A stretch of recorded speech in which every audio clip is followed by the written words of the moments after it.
안녕하세요. 책사입니다. 우리의 옛 이야기 시작하겠습니다. 옛날에 유선이란 사람이 있었다. 어느 날 아침부터 일찍 나와 냇가에서 낚시질을 하고 있었는데 하루 종일 앉아 있어도 고기 하나 잡히지 않아 서서히 신경질이 나기 시작했다. 오늘은 고기가 영 잡히지 않는군. 그는 다시 한번 낚시줄을 던지며 수면을 바라보았다. 이번에도 잡히지 않으면 돌아가야겠다고 생각했다. 그때 찌가 움직이는 듯했다. 옳지, 옳지 하며 낚싯대를 끌어올렸다. 하지만 역시 고기는 잡히지 않았는데 그 대신 작은 돌들이 걸려 있었다. 그것도 한 개가 아니라 5개나 되어 있었다. 그 돌은 오색 찬란한 빛을 발하고 있었는데 그렇게 신기한 돌을 본 적이 없었기에 유서는 놀라서 입이 딱 벌어지고 말았다. 그래서 낚시질을 계속하는 것도 있고 돌을 쳐다보았다. 이건 보통 돌이 아닐 거야. 오색으로 빛나는 걸 보니 매우 귀한 구슬일지 모르지. 아무튼 오늘은 뜻하지 않게 신기한 것을 얻었구나 하면서 5개의 돌을 품속에 간직하고 집으로 돌아왔다. 왜 그런지 이유는 몰라도 그는 기분이 좋아져 있었다. 그날 밤 그는 대청으로 나와 앉아서 뜰을 내려다보고 있었다. 넓은 뜰에는 달빛이 훤히 쏟아지고 있었다. 담을 사이에 두고 풀벌레가 오는 소리가 은은하게 들려오고 있었다. 그는 문득 품에 있던 5개의 돌을 만져보면서 이게 도대체 어떤 보물일까 하고 혼자서 중얼거렸다. 그런데 갑자기 키가 크고 이상하게 생긴 한 사나이가 어디선가 홀쩍 나타나더니 유선 앞에 무릎을 꿇고 엎드린 것이었다. 그러나 사나이는 한 사람만이 아니었다. 이어서 다른 사나이들이 여기저기 자꾸만 나타나 꿇어앉는 것이었다. 유소는 속으로는 은근히 겁이 났지만 태어난 척 물어보았다. 누구요? 내게 무슨 볼일이 있어서 이러는 겁니까? 우리는 귀신들이요. 그 중에 하나가 대답했다. 순간 유서는 정신이 아찔해졌다. 이렇게 많은 귀신들이 우리로 몰려온 걸 보면 보통 일은 아닌 것 같았다. 그리고 모두 엎드려 절을 하는 걸 보면 그것 또한 이유를 알 수 없는 일이었다. 그런데 무슨 일로 왔소? 제발 저희들을 살려주십시오. 네? 살려주십시오. 귀신들은 계속 절을 하며 애걸하니 왼손으로서는 더욱 모를 노릇이었다.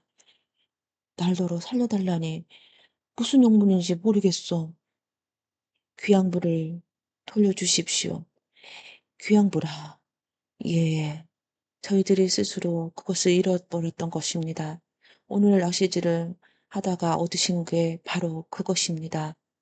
음, 그 돌이 무엇인지 알게 되자 돌려주고 싶지 않았다. 귀신들은 계속해서 입을 모아 간청했다. 제발 돌려주십시오. 돌려주시기만 한다면 무엇이든 하라는 대로 하겠습니다. 명령만 내리십시오. 유서는 그렇게 간절하게 부탁하는 걸 보자 돌려주지 않을 수가 없었다. 그래서 곰곰이 생각하다가 한 가지 부탁을 했다. 그러면 5층에다가 큰 제방을 하나 만들어 줄 수 있겠나? 네, 그건 쉬운 일입니다. 그러나 하룻밤 사이에 쌓아야 하네. 잘 알겠습니다. 하고 귀신들은 절을 하더니 모두들 어디론지 사라져 버렸다. 유서는 너무나 놀랍고 신기하기에 그날 밤 자지 못했다. 이튿날 이른 아침에 오천으로 나가 유서는 눈이 휘둥그레지게 깜짝 놀라고 말았다. 어제까지도 없던 큰 제방이 만들어져 있기 때문이었다. 그것도 큰 돌들로 견고하게 만들어 놓은 것이었다. 어허, 참으로 놀라운 일이군. 이렇게 큰 것이 어찌 하룻밤 사이에 쌓아졌던가 할까. 유선이 너무 놀라 입이 쩍 벌어지고 있는데 수많은 귀신들이 앞에 나타났다. 어떻습니까? 참 놀랍소. 마음에 드십니까? 음, 아주 훌륭해. 결국 이것을 돌려주는 돌이밖에 없겠는걸. 유서는 품속에서 그 5개의 돌을 꺼내 주었다. 그랬더니 귀신들은 여러 번 절을 하고는 사라지려고 했다. 잠깐! 유서는 급히 손을 저으며 일어섰다. 이렇게 큰일을 해 주었는데 이대로 그냥 있을 수가 없지 않나. 그대들의 노고를 위로하여 음식을 좀 마련했으니 들고 가시도록 하시오.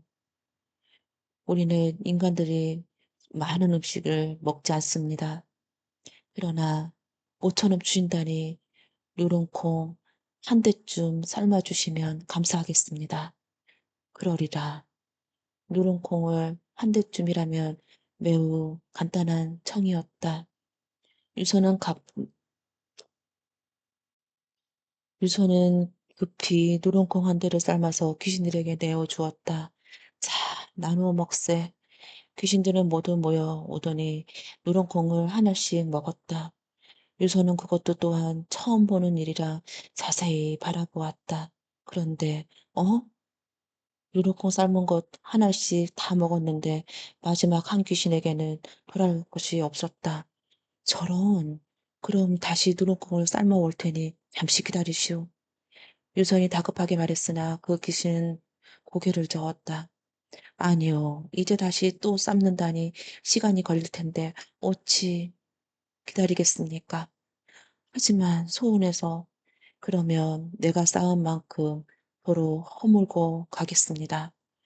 그러더니 누룽콩 하나를 주지 못했다고 서운해하지 마시기 바랍니다. 여러 귀신들은 나타날 때와 같이 어디론가 사라져 버렸다. 나중에 살펴보니 큰 제방 한 곳에 돌이 빠져 있었다. 허허, 그것을 고쳐야겠군. 유서는 사람을 시켜 그것을 고쳤다. 이 제방 덕에 임실 남원 땅에 논에는 넉넉히 물을 댈 수 있어서 큰 이익을 보게 되었다. 임실현 오원 땅에 있는 제방은 바로 이것이라고 한다. 이후로 큰 장마가 져도 이 제방은 견고하게 만들어졌기 때문에 끄떡도 하지 않았다. 다만 돌이 빠져 사람을 지켜 고친 곳은 큰 홍수가 날 때마다 허물어졌다. 때문에 사람들은 그때부터 사람의 대조와 귀신의 대조는 엄연히 다르다고들 말하고 있었다.